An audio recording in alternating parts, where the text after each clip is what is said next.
Hi, good evening, and happy International Women's Day, a celebration of the social, economic, cultural, and political achievements of women since 1911. I'm Lonnie Stonich, the Executive Director of FAN, and I'm excited to welcome you to tonight's conversation between Paul Laudicina and Nicole Isaac. FAN is a nonprofit organization that presents a high-quality speaker series offered free to the public on a wide variety of topics, including human development, mental health, education, and social justice, among others.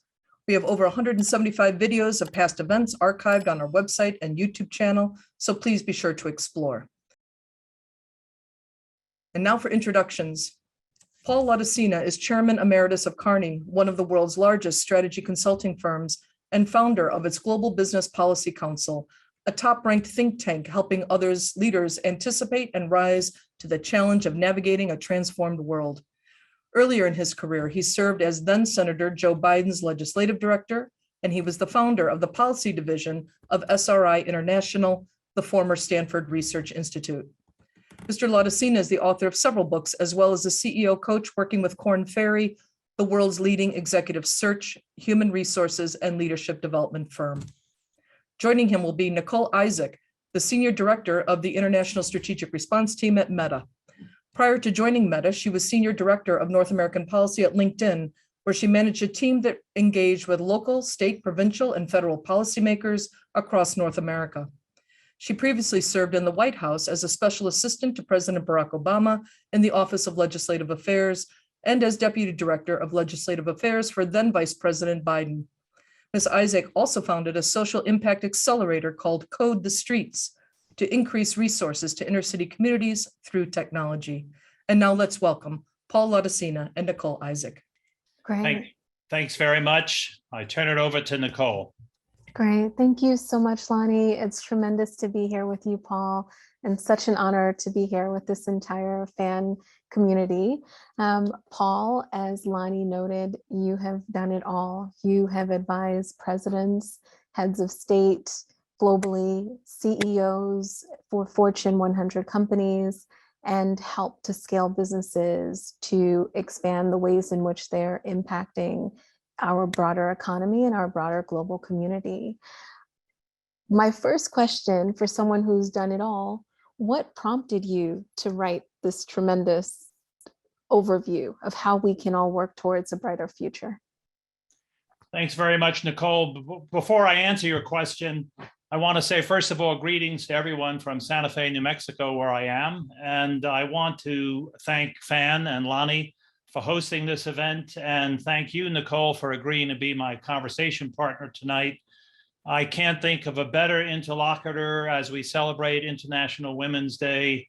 You have done so many things that are so inspiring. So thank you, Nicole, for joining me. So to get to your question, you know, even before the pandemic hit 2 years ago, I was troubled, as many Americans obviously were, by what appeared to be a chronic inability to design and adopt the programs and policies that were needed to renew and reposition the US for continued competitiveness and for more even distribution of the benefits of a technology turbocharged and globally connected economy that was delivering so much for the connected few and was leaving much of the rest of the world, frankly, outside the bakery window looking in. And I was struck by these four dramatic existential crises, each significant enough in their own right, but they were converging and creating extraordinary challenge and increasing division. And as I looked around with all of the time that we all had in the early days of isolation and the pandemic and began reading the cottage industry of books that were being written, I was struck by how much time and energy was being placed into explaining the diagnosis, but precious little focus on trying to find pragmatic ways of arriving at solutions. So I used the time that the pandemic offered for reflection and writing to write what I have intended as a call to action based on characteristics that I think are quintessentially American, the sense of pragmatic, can-do optimism, which I hope every reader will see pervades the book from the beginning to end. That's right, Paul. It absolutely is pervasive across the overview for the entire text. I think before we go further, we should just talk about the elephant in the room. As you know, we're in the midst of a war in Ukraine and Russia, and it's incredibly challenging times for so many across the globe. How do you maintain this sense of optimism? And to what extent is your underlying premise for the text, how has that changed in the past 2 months given this war? Well, I mean, like I'm sure everyone who watches this tragic and heartbreaking war every day on our TV and social media screens, I too am overwhelmed with senses of emotion, especially having spent 12 years working in and for Ukraine private sector development. So I know many of the places I see being destroyed on the screen and many of the people whose lives are being displaced. And I think, however, that we have an opportunity to apply some of these very difficult lessons that we're learning, not only to address the needs of Ukraine and the Ukrainian people, which absolutely must be our first priority, but also in the process to find ways to apply those lessons to the broader problems that are facing society around these 4 existential crises that I address in my book, which I think are going to require the same sense of cooperation, the same kind of cooperation that opposing Putin demands. So if anything, the tragedy which has unfolded in Europe further underscores, I believe, the premise of my book, which is when you must, you can. And that's really what I think we need to do internationally, clearly in the response to Putin. And I think that's what we absolutely need to do domestically to get our house back in order and to put back onto the road to a brighter future. Thank you, Paul. You've talked about optimism quite a bit, and as you've just outlined, when you must, you can. In this book, you've also talked about some of the research that you found with respect to millennials and Gen Z. Are you able to speak a bit more about what are the ways in which we can reignite millennials and the Gen Z class to really help to change where we currently are in this trajectory? And then I also want to come back to this optimism. Well, I think one of the principal reasons I wrote this book was because I was seized with the notion, as the epic volume by Neil Howe and William Strauss, Generations, informs us that history shapes generations and generations shape history. And we've seen throughout history how different generational cohorts rise to the occasion to meet the needs of the historical circumstances that present themselves. And my fear, Nicole, is that we have now 50.7%, about 160 million Americans who comprise millennials, Gen Z, and younger generations. So they're the majority of Americans, and they have grown up in an environment of political gridlock and seeming inability of our institutions to address the real fundamental needs that will create the opportunities for them like previous generations have had going forward. And so I wrote the book as a call to action for all Americans, but principally for younger Americans who really have the most to lose if we don't get our future right, if we don't choose the right alternative future, and have the most to gain by ensuring that we do follow that roadmap to a brighter future. So a lot of what's written in this book is written to try and apply the lessons of history from previous generational experiences that could be paid forward with current generations that need to engage and need to demand more of the institutions that will shape the future that they will have to lead and live in. Thank you, Paul. I think that's spot on. And, while you're talking about the ways in which this generation will need to lead and identify pathways for impact and purpose, it is clear that you're maintaining a sense of optimism throughout. Can you tell me a bit more about how you are maintaining that optimism, and what is it that makes you so optimistic in such a difficult and harrowing time? Well, I guess perhaps on its face, it does seem sort of counterintuitive to be talking about a brighter future when that future is being ripped apart for so many at this moment in history.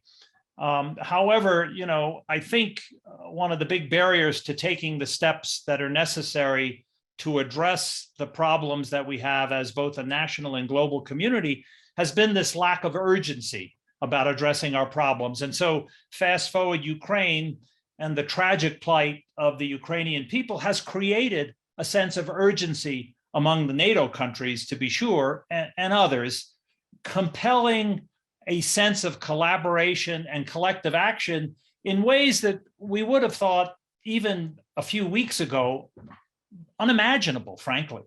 And so my book is all about helping readers understand why they must act and how they can act to address America's problems and realize, as Joe Biden calls them, America's possibilities. Now, specifically, Nicole, I think it's going to take a collective understanding, frankly, by more Americans of where we're headed if we don't change direction. And every time I've had the opportunity over the course of the last number of years to lead a focus group with various groups of Americans around the country, or look closely at survey public opinion data, I'm struck, frankly, by how much alignment there is in this country, cross-cutting political labels, rural urban divisions, virtually all demographic segmentations about where we should be headed.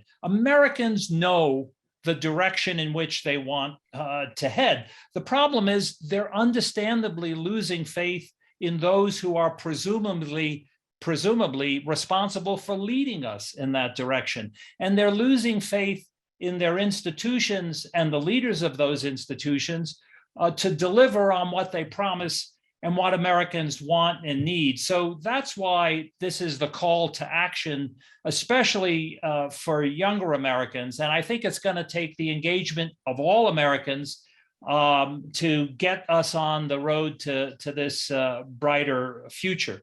And I think, there's ample reason, if we wish to discuss it, about why history suggests to us that optimism is warranted. Tell me a bit more about this history and the ways in which you have outlined how we will get through previously and why we've gotten through. Are you able to tell me a little bit more and tell us all a bit more about the countries, the companies, and the individuals on the verge of breakdowns that you've witnessed pivot and make a significant breakthrough and make a significant shift in terms of what's needed based on that optimism? And why might this case be so fundamentally different? Yeah, well, as you alluded to, Nicole, I've had the good fortune over the course of my long career to support a lot of clients, public and private sector, who are in the process of transforming operations to meet their needs and those broadly of their stakeholders, shareholders, all of the parties that they engage. And it taught me, that experience taught me that in order to transform, that is to make whatever kinds of significant changes in behavior that might be necessary to restore and enhance performance and the health of an enterprise or an institution of any kind, you have to accept the notion that fundamental change is needed. And this is simple human nature. We continue to do the things the way we've done them and that we're comfortable in doing them until we realize that by continuing to do them that way, we can achieve our objectives and oftentimes even survive when it comes to institutions. And that's something that's as true for governments and private sector institutions as it is for individuals. For example, an individual who has a personal health challenge. Well, you're not about to accept a doctor's prescription to do things fundamentally different, whether it's by diet or medicine or surgical intervention and so forth, until and unless you believe that by failing to do so, your outcome is likely to be worse.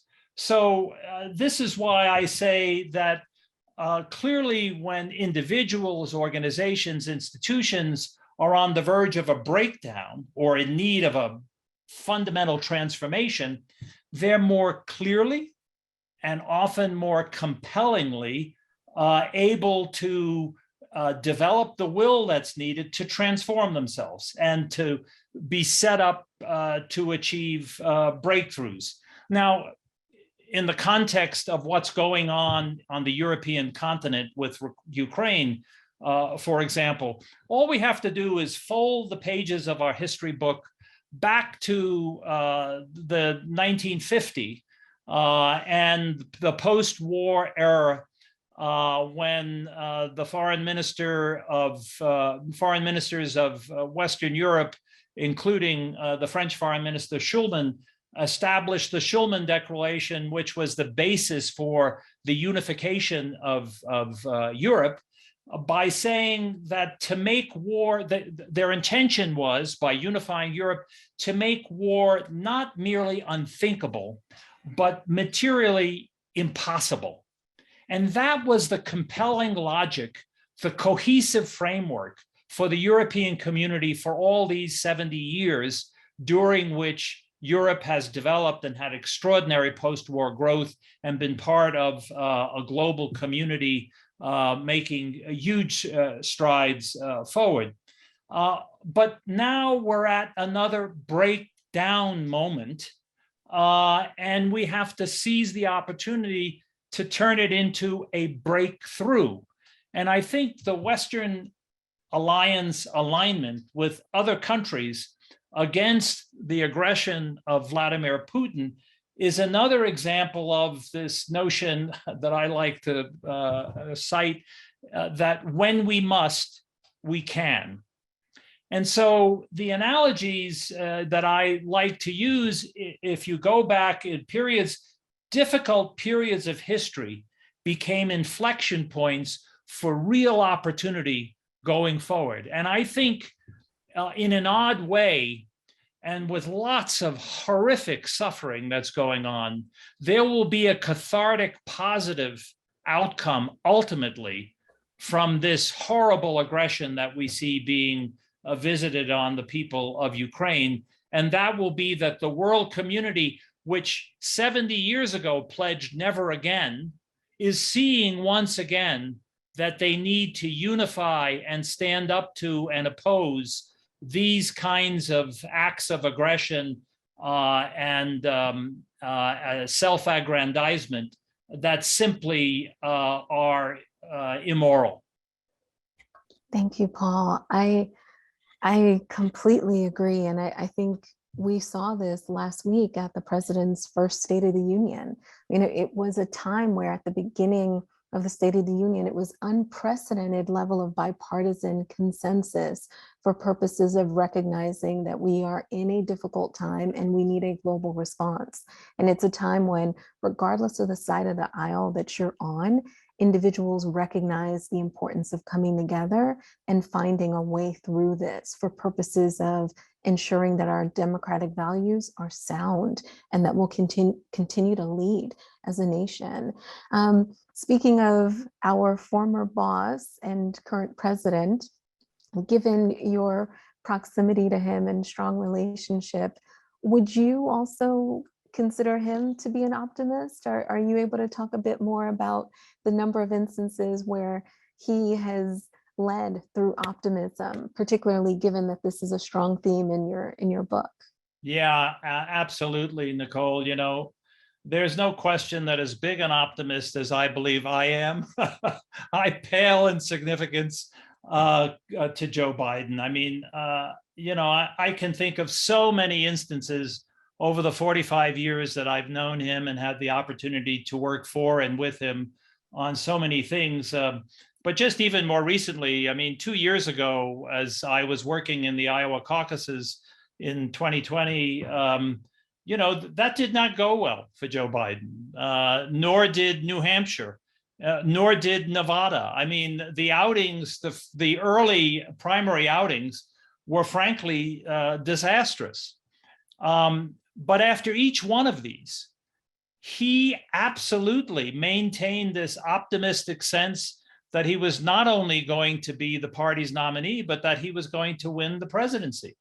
His optimism is based not on some sort of, puffery, a self-puffery.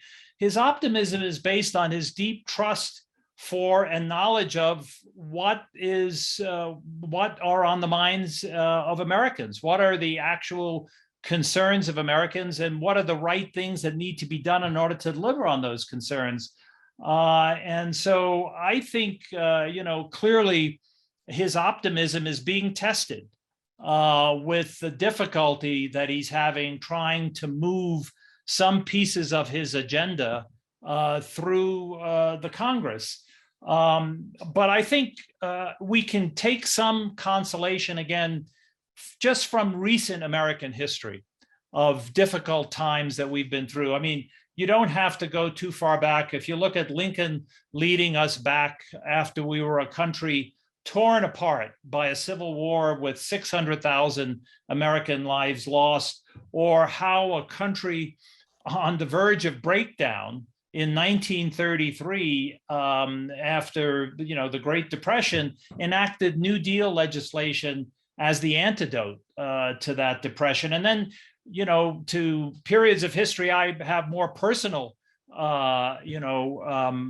knowledge of, fast forwarding to the Vietnam War, urban riots in the 60s, the struggle for civil rights, multiple assassinations, the trauma of Watergate. Each time we outlived those obituaries for America, and we emerged, I think, from each and every one of those challenges stronger and wiser than ever. And I believe, and I know Joe Biden believes, that we can, we must, and we will do it again, but it's going to take a real sense of urgency based on fact and the agency that's necessary to accomplish this collectively as a national breakthrough. And I think that's what realizing America's possibilities is all about. I mean, we're kind of a tale of two countries.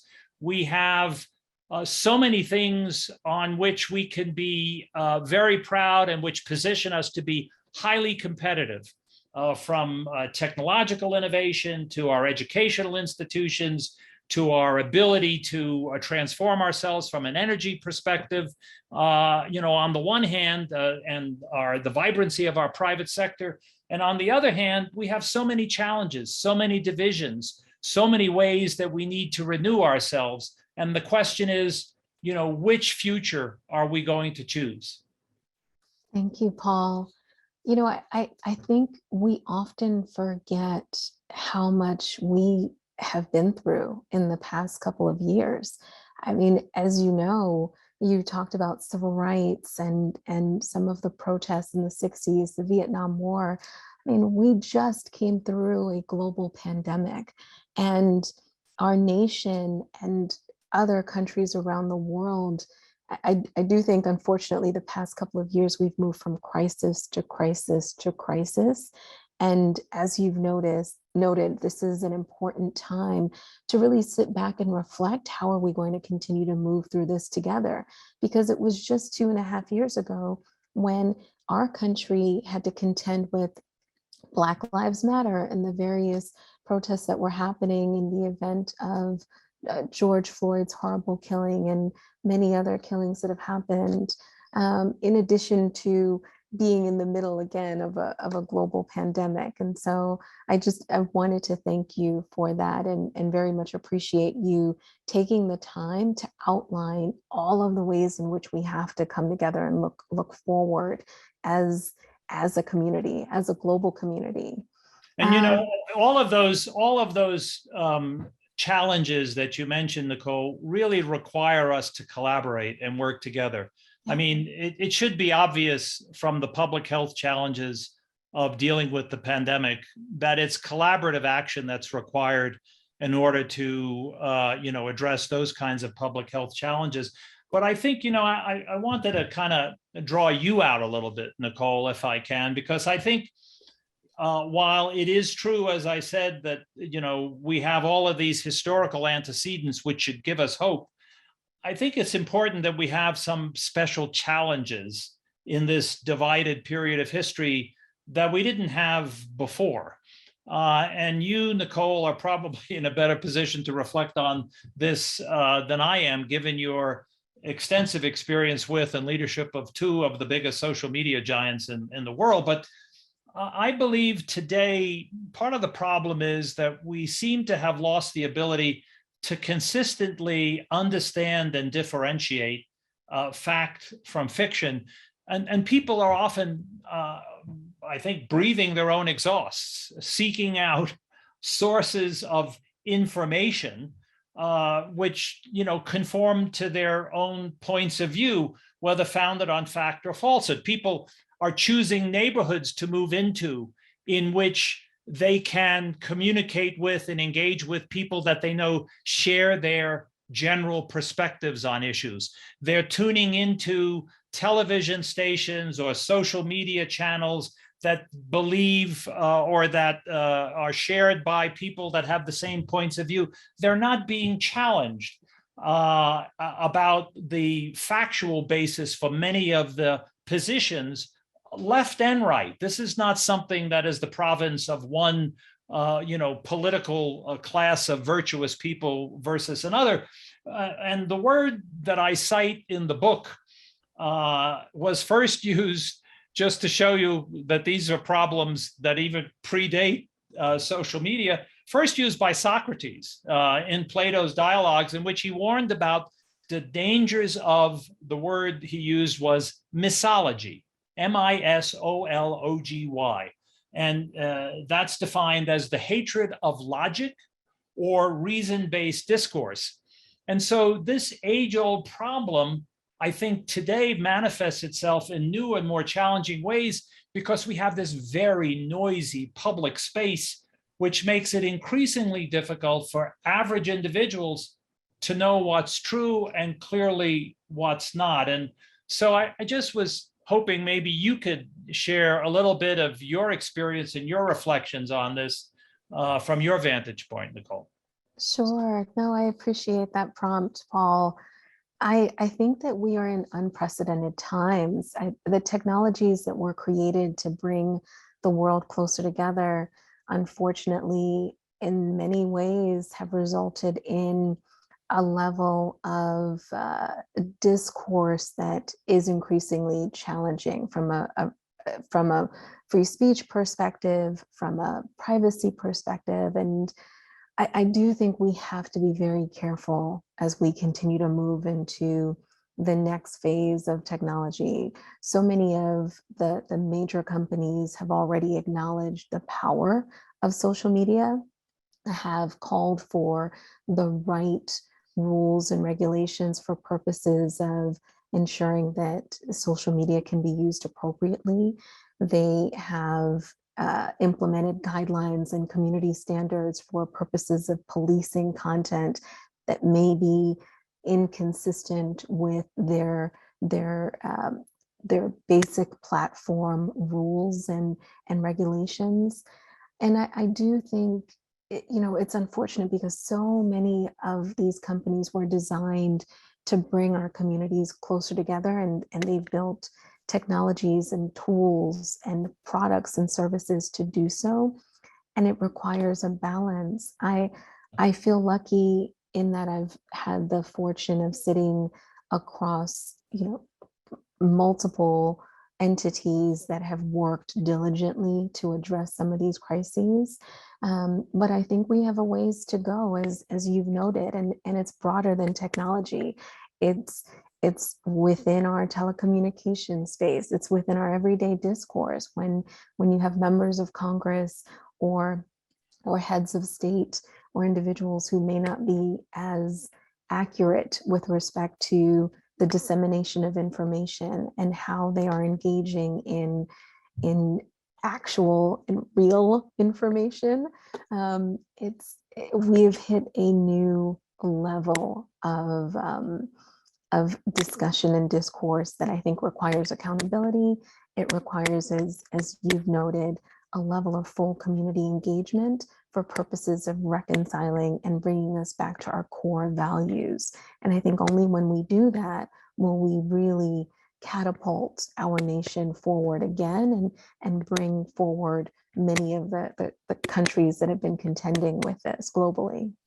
Yeah, I guess we see it every day in the conflict in Ukraine, how social media and technology is being used for good, communicating important intelligence to the Ukrainian armed forces and people, communicating just for purposes of managing the refugee crisis, giving families critical information about the status of their loved ones. And at the same time, we see how it can be used for ill, where Putin is in fact pulling the plug and managing technology to misinform and mislead his people about the nature of the conflict and the aggression and the consequences of that aggression. So, I think that this question of how we manage, to restore the primacy of fact, the late New York senator who, when I worked in the Senate, I was always spellbound by his speeches. Daniel Patrick Moynihan used to say, "You're entitled to your own opinions, but not your own facts." And I think this is one of the calls to action clearly that comes out of the conclusions in my book. And that is that all of us have to use every forum in which we participate, our schools, our civic organizations, our workplaces, our unions, our private sector organizations, our local governments, to insist on objective fact as the basis for decision making. And, when you look at the survey data, there is a survey that comes out every year that looks at, and evaluates trusted sources of information. And we know consistently over the last few years, the most trusted sources of information for average Americans are not the media. They're not the political figures who are speaking, even if they're of the same political party. The most trusted sources of information for average Americans are the people whom we know well, the people we live with, the people we work with, the people we associate with regularly. So that's where all of us, I think, have a basic and critically important responsibility to insist on fact and reject any attempt to obfuscate reality. And I think ultimately this is going to make a difference. We have too often just invade against the political establishment, particularly Washington, and said, if only they got their act together, it would all be better. Well, we need to, from the ground up, lay the basis for objective fact as the basis for a critical decision making, and that will work its way through the system, and I think ultimately make a substantial difference. No, that's exactly right, Paul. I want to take a quick pause. I see a question from the audience where, and I won't name the individual, but they've noted, one, an appreciation for you in introducing misology and it being a helpful label for a corrosive and dangerous trend. And they're asking about how have we penalized and combated misology in the past, and how might we revive the legitimacy of a fact-based argument? And the small caveat there being, Paul, as you know, we only have 25 minutes. So I'm hoping we can answer this question, but really want to ensure that we also will have sufficient time to dive into your 4 scenarios that are critical for really understanding how we can pivot and have the right recommendations for this roadmap to the future. Well, I think in part, I answered the question, my last answer about misology, that we each need to grab onto fact in everything that we do, in schools and workplaces, all of our daily activities, and demand fact. And that will work its way through the system, I think, ultimately, and make a difference. I also think that we have to do a sharp pencil exercise of looking to the future. I mean, we have one past and one present, but multiple alternative futures. And we need to be better at understanding where we're headed. And if you don't like the direction in which you're headed, then you change direction. And if you believe that we might be headed to a breakdown and you wish for us to be moving toward a breakthrough, then we need to understand what are the steps, what's the roadmap that you follow. And that's why I get into in my book the 10 propositions that I believe are pragmatic, practical ways that allow us to unlock America's possibilities and realize that brighter future. Thank you. Paul, before we get to those 10 propositions, I'd love for you to outline the alternative futures for the US, those futures that if we're not very careful, we may inadvertently step into, and ensuring that in an effort to avoid that, what is it going to take for us to course correct? Yeah. Well, I lay out in some detail, as you know, Nicole, in the book, 4 alternative futures. One is, by everyone's reckoning, the most optimistic future. I call it the all-American comeback. The polar opposite, which is the most pessimistic, I call dollar store America. The important dynamics that will determine which of these futures, and the other 2 alternatives, one I call tech lords rule, and I'll outline these briefly in a second, and the other one is a fair shake. But the important thing to understand when you're trying to use scenarios, and all of my previous books have been like this one, centered on scenario-based thinking, because I believe it's in sketching out the alternative future that you develop the resolve to make the decisions that are necessary to realize that future. The 2 drivers that will determine which direction we move are, on the one hand, innovation-based growth, and on the other hand, social equity. And my view is that we move toward the all-American comeback, which is the US gets it right not only by making the right strategic investments to enhance our competitiveness, but also we do so by enhancing a more equitable and broad-based foundation for our prosperity. That would be because we invest in innovation-based growth, and we ensure that there is a more even distribution of that growth.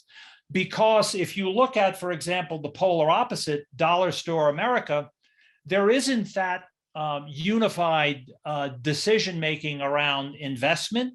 And more importantly, there isn't an attempt to be concerned about equity.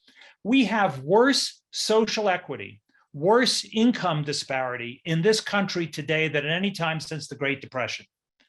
The facts of the matter are that the 50%, the wealth, the $2 trillion in wealth, that the 50% of Americans that comprise the bottom 50% of income earners in this country is equivalent to the same amount of wealth held by the 165 richest Americans.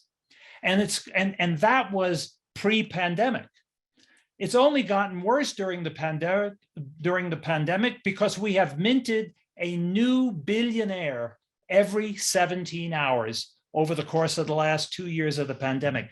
That, Nicole, is not sustainable. And the four alternative visions for America that I outline are based upon these dynamics of innovation-based growth on the one hand and social equity on the other.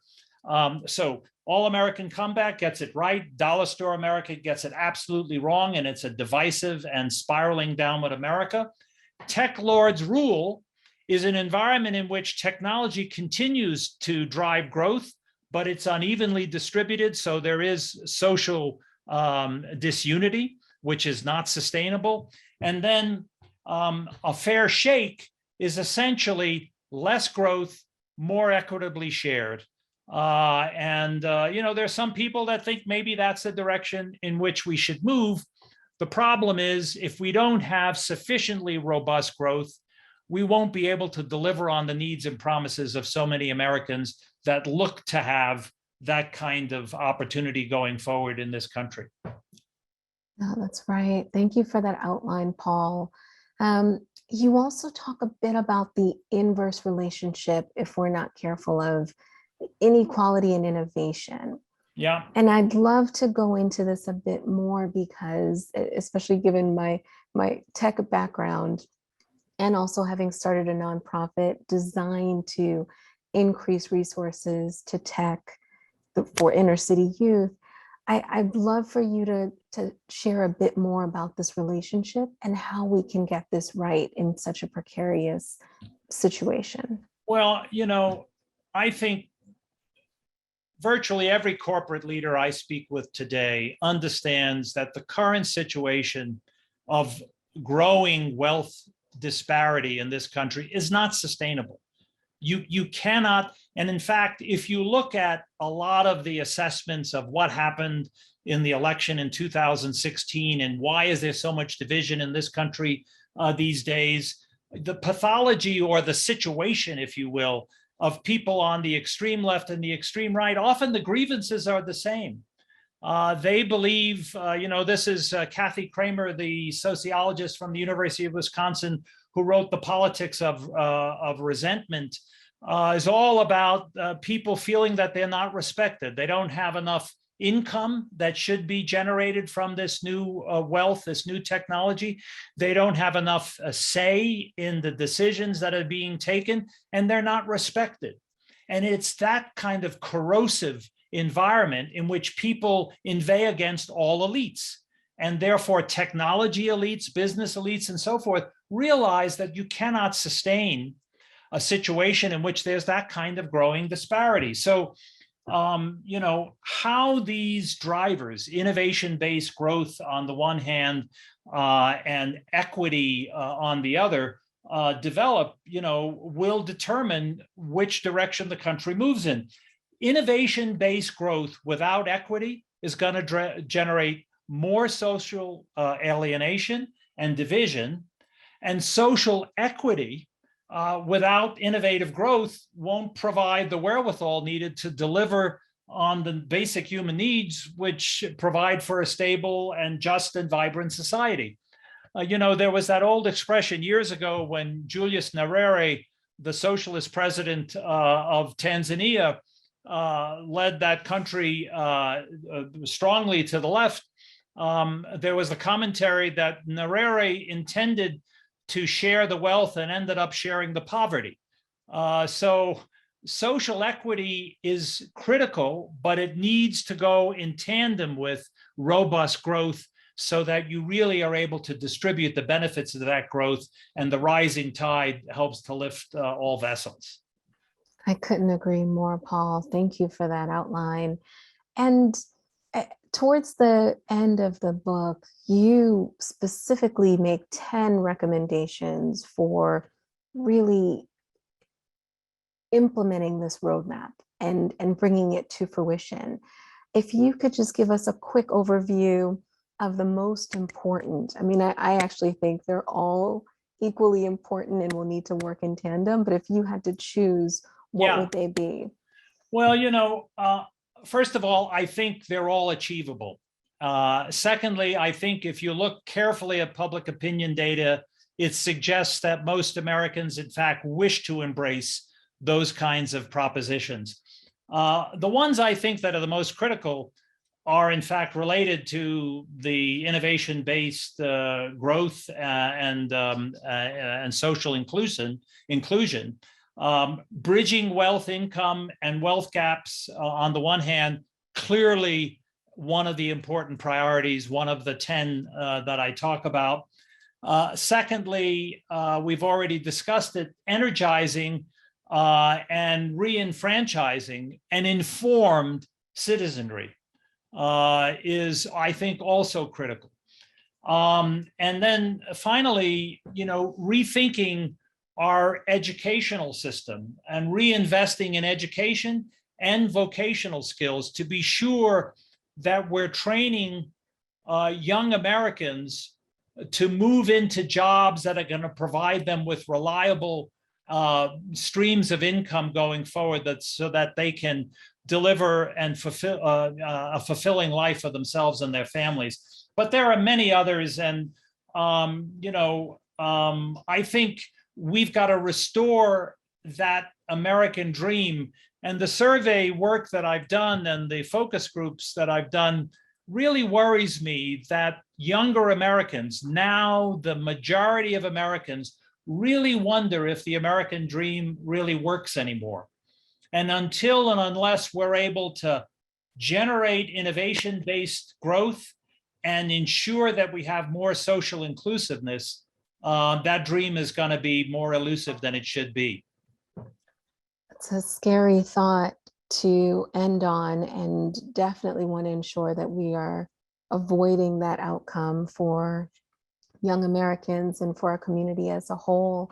I love how you reference, the work with the Peace Corps and President Kennedy's initiative, in addition to some of the other country-based work for purposes of highlighting public infrastructure and the importance of bringing together a community around shared projects and shared service. And I think that was spot on for really identifying all the ways in which in a new future, we can pivot and we can continue to re-energize and reignite the youth and Generation Z and Generation X. And we don't have a lot of time to do that, Nicole. Yeah. I mean, I wrote this book, and again, the two words urgency and agency. I wrote this book because I believe we have a majority of Americans at risk of giving up on the system, of tuning out, turning off and tuning out. And if that happens, we're sunk. Americans need to take charge, and young Americans especially. And I hope they could look at this book as providing some indication of how they can get a grip on the levers that they have access to that can really make a difference. And I do believe they can and will do it. I think the indications are, when you look especially at Gen Z, that there is a lot of motivated and engaged this sense of agency that's so necessary. Absolutely, Paul. And I mean, I know for me, this book has been an inspiration and a reminder of what's capable, what is capable for all of us, what is possible, and all of the ways in which we can aspire towards changing our future trajectory now through action and through service. I see another question from the audience, and then I have a quick rapid fire number of questions for you, if that's okay, in the time we have left. We have a question from a gentleman in Australia who's interested in understanding your view about the role that an increased cooperation between the US, Australia, and the United Kingdom could play in a brighter future for all of these countries.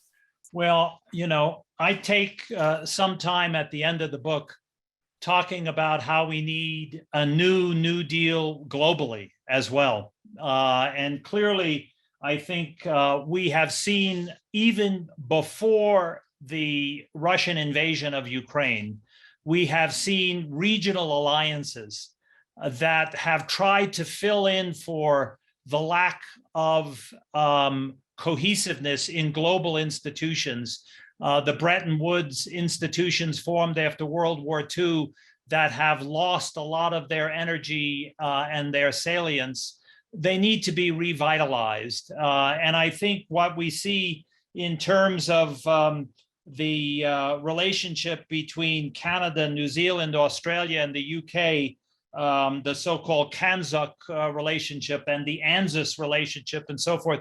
These are all regional groupings, and there are many of them. There's, Baltic relationships like that. There is in Africa, as you know from your work in Africa, the African Continental Free Trade Area.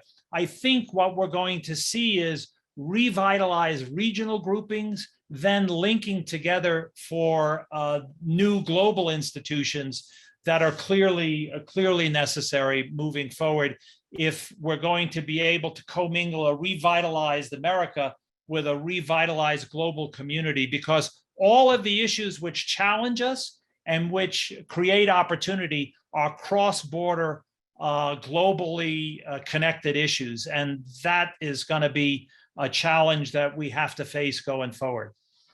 Wow, Paul, what an inspiration on so many levels.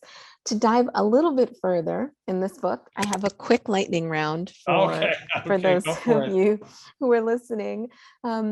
First, Paul, if you could just tell me, between us friends, who's your favorite president? Well, that's easy. I've had the good fortune to meet 5 of them, of the 7 in my lifetime. But of course, I know Biden the best. And he's clearly, because I know him so well and have had the opportunity to see his deep sense of principle and sensitivity to the needs of the people, I would say without hesitation, Joe Biden. I love it. I can't answer that question, but I would likely say the same. He's amazing and incredible. Next question, most interesting celebrity encounter on a plane? Oh, goodness. I've had the opportunity to meet so many serendipitously.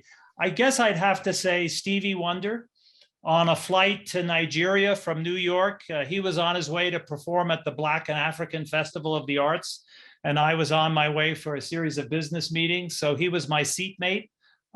He sang to himself I was getting a free concert for much of the flight. So Stevie Wonder. Amazing. Thank you. Okay. Scariest experience on a hot air balloon. And for folks who really want to know more about this story, you absolutely have to buy the book and turn to the relevant chapter. It's fascinating. And Paul, again, you're an inspiration. You've done it all, including pilot a hot air balloon. But tell me a bit more. I was on a runaway balloon high above the Phoenix Desert with no pilot and 13 passengers injured from a failed landing. And it gave me a lot of time to think about what was important in life. And to quote Barbara Bush, someone on their deathbed doesn't, wring their hands about not having spent another day in the office. So ever since that experience so many years ago, I've been able to prioritize things in life and try to keep central the most important things in life that really affect family, friends, and leaving a legacy. Thank you for that reminder, Paul. 2 more really quick questions. Best piece of advice ever given from a CEO? Okay. I think I cite in the book the chairwoman of the Commonwealth Bank of Australia, since we obviously have an Australian viewer on the call, Catherine Livingston, who told me about her green arrow principle, that whenever you're being thwarted from getting to your destination because you come to a red stop for whatever reason, construction, road work, accident ahead, you follow the green arrow and you get to your destination with alternative routes. And it's just a never say no approach to finding creative alternative ways to get things done and achieve your goals. Excellent. And best piece of advice ever given from a head of state? We won't say which one, because you've advised so many. One that my team knows that I cite all the time is don't die with a secret. that this head of state would tell me it's not enough to do good and do well. If you want to be effective, you have to socialize and promulgate your achievements so that you can build confidence and trust in your ability to continue to lead in meeting the needs of others. So don't die with a secret. That's And I hope I perfect. haven't on this call. No, you've been incredible. You've been an inspiration and a voice for all of us. Thank you, Paul. I'll turn it back over to Lonnie. Thank you, Nicole. Nicole, thank you for such a graceful and easy, not easy in terms of difficult. What I mean is just you had such nice ease on the screen and walking Paul through his book. We really appreciate your services for the event. It was really, really special. I appreciate that. Paul, you have such a wealth of information. I want to let folks know that we've been putting in chat links to buy a copy of the book so you can come join us at after hours. You can ask your own questions. You can ask a follow-up question. You can maybe get some of those secrets out of Paul that maybe he's not willing to say on the main webinar. We want to get at least one good juicy story out of him from all of his work. So grab a copy of the book. Come join us in after hours. We'd love to see you. Nicole's going to be able to join us for just a little bit. She has a baby at home, and so she's had a very long day, and she's an hour ahead of us. So we want to make sure that she'll show up for a little bit, but she may not stay for the whole time. But come say hi to Nicole as well. So we have a question here from, hold on one second, let me pull down my menu here. Herm is asking, you said young people, now a majority, are key to become motivated to help in the changes that need to take place. Yet you also said our system has been so polarized for so long that they've never witnessed it says cooperativeness, but I think maybe means cooperation. So how do we instruct them in how it gets done, so to speak? I think you grab on to whatever institution you're closest to and make a difference there. Build it from the bottom up. Don't wait for top-down decision-making. Build it from the bottom up. Grassroots, that's where it has to happen. I think I have a question for you too that I wanted to know. I'm not sure. I did have to step out for about 2 minutes. So maybe it got covered while I was out for a second. I'm kind of curious, what got you inspired early in your career to get involved in government work? Oh, wow. If you really want to go into the deepest secrets of my background, I started as a seminary student studying to be a Roman Catholic priest. So from my very earliest days, I always had kind of a commitment to principle and people and legacy and so forth. And I made a decision early on when I left the seminary that the problems of society was so daunting and big that as much change and impact I could have as a cleric, I could probably have even more impact in politics. So then I started to pursue life in the public sector. Can I ask a follow-up to that? So what was about the priesthood that engaged you? What were you drawn to? I wanted to be a nun when I was in second grade. So that's sort of why. Well, I could turn the question back on you, Lonnie, then, but I would say that, look, I mean, I grew up in a parish in Brooklyn, New York, where I spent a lot of my time around the church, working with, the local community, with priests who were role models to me and so forth. And I saw them making a difference in the community, and I guess wanted to model that behavior. Okay, good. And we'll follow up maybe with some more stories in just a few minutes. It's 8 o'clock. Nicole. By the way, for those of you that are going to join after hours, I have a Joe Biden story about that. All right, very good. Well, stay tuned. Thank you so much for joining us tonight in Fanland. We have another program in March, and then we're off for 2 weeks.